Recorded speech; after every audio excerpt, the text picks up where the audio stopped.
শীতের বিকেলটার গল্প শুরু হয় এক কাপ চা দিয়ে। চুলোয় বসানো কেটলিতে যখন চা ফুটতে থাকে ধীরে ধীরে ছড়িয়ে পড়ে চায়ের উষ্ণ গন্ধ।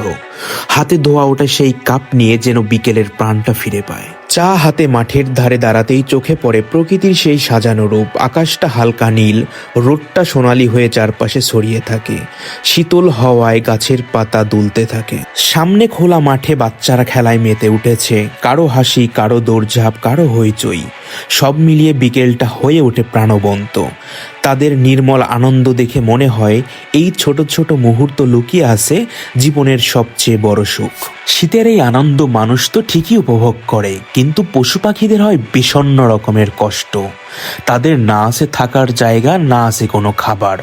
তাদের দিন পার হয় করুণ পরিণতিতে এই শীতের মধ্য দিয়ে। পশু পাখিরাও চায় শীতের এই উষ্ণতা।